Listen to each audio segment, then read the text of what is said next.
the richest man who ever lived, a king so powerful that queens traveled thousands of miles just to meet him. But here's the twist that will blow your mind. That's not his legacy, not the gold, not the palace, not even his legendary temple. What made Solomon truly legendary was something you can't buy, steal, or inherit. And by the end of this video, you'll discover why his greatest treasure is more valuable today than it was 3,000 years ago. Picture this: you're 20 years old, and you've just inherited the most powerful kingdom on earth. Your father, King David, has left you armies, treasures, and enemies. What's the first thing you do? Throw a party, build a bigger army. Solomon did something that shocked everyone, including God himself. When offered anything he wanted, anything, Solomon asked for wisdom to govern his people well. Not wealth, not power, not a long life, wisdom. And here's where it gets interesting. This wasn't some magical Disney moment where wisdom just appeared. Solomon's wisdom was practical, strategic, and ruthlessly effective. He understood something that most leaders today completely miss. But before we dive deep, let me destroy 3 myths about Solomon's wisdom. Myth 1. It was purely supernatural. Wrong. Solomon studied, observed, and applied principles. Myth 2. It made him perfect. Myth 3. It's irrelevant today. By the end of this video, you'll realize why Silicon Valley executives and world leaders still quote him. Now, let's talk about the most famous display of Solomon's wisdom. And it's not what you think. 2 women, 1 baby, both claiming to be the mother. Sound familiar? But here's what most people miss about this story. Solomon wasn't playing a guessing game.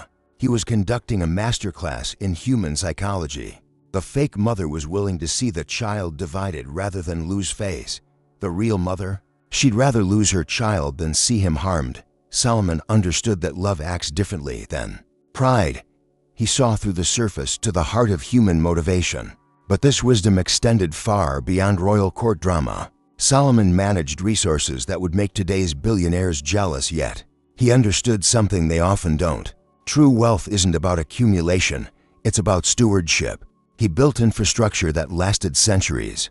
He established trade routes that made Israel the economic powerhouse of the ancient world. He created diplomatic relationships that kept peace for decades. And he did it all through understanding one fundamental principle: sustainable prosperity comes from wisdom, not just resources.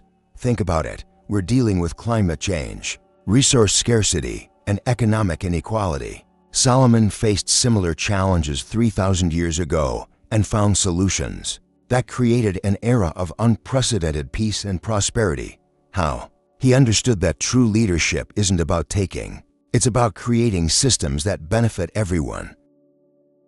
The power of Proverbs and practical principles. Solomon wrote over 3,000 proverbs. And here's what's mind-blowing.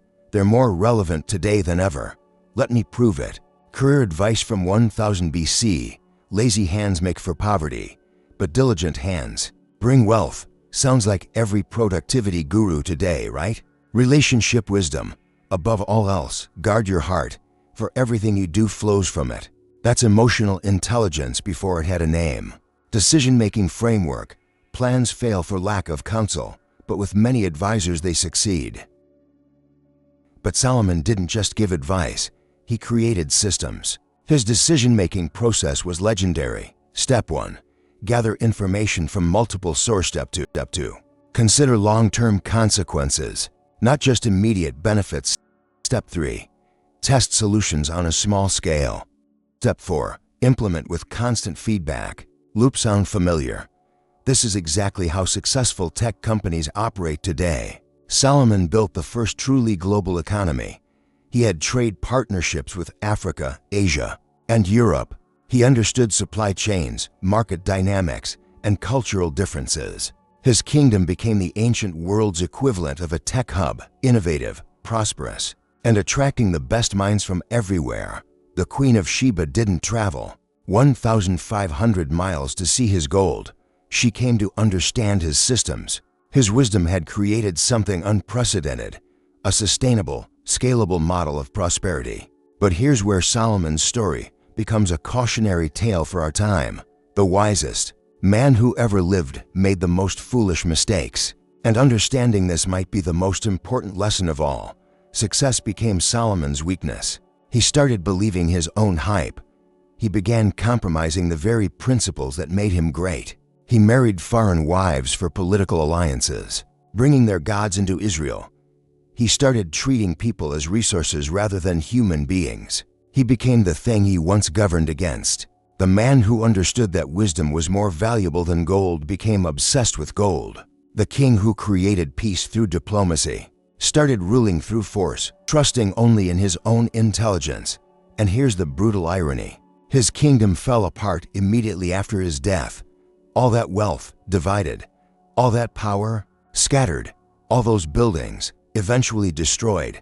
But his wisdom, still here, still relevant, still changing lives 3,000 years later. This teaches us something crucial about leadership, success, and life. Your principles are your foundation. Compromise them, and everything built on them becomes unstable. Solomon's greatest wisdom might be showing us how even the wisest can fall when they abandon what made them wise in the first place. So what can Solomon teach you today? Here are 3 actionable principles. 1. The wisdom priority. When facing big decisions, ask Solomon's question: what would help me serve others better? Not what benefits me most, but what creates the most value for everyone involved. 2. Before making major life choices, ask, how will this look in 10 years? Most regrets come from prioritizing short-term pleasure over long-term wisdom. 3. Solomon gathered advisors, studied other cultures, and constantly tested his ideas. Create your own learning system, read widely, seek diverse perspectives, and always be testing your assumptions. But here's your wisdom challenge this week. Identify one decision you're facing and apply Solomon's framework. Gather information, consider long-term consequences, seek counsel, and choose wisdom over immediate gratification. Because here's what Solomon ultimately teaches us. True success isn't about what you accumulate. It's about the wisdom you develop and the positive impact you create. His gold is gone, his palace is ruins, his army is dust. But his wisdom, it's still building kingdoms in the hearts and minds of people who choose to learn from both his triumphs and his failures. The question isn't whether you're as wise as Solomon. The question is, are you willing to pursue wisdom the way he did? Are you ready to value understanding over wealth, long-term thinking over quick wins, and service over self-interest? If this changed how you think about success and wisdom, smash that like button and subscribe for more deep dives into history's most powerful lessons. And tell me in the comments, what's one piece of Solomon's wisdom you're going to apply this week? Remember, in a world obsessed with getting rich quick, the wisest investment you can make is in your own wisdom.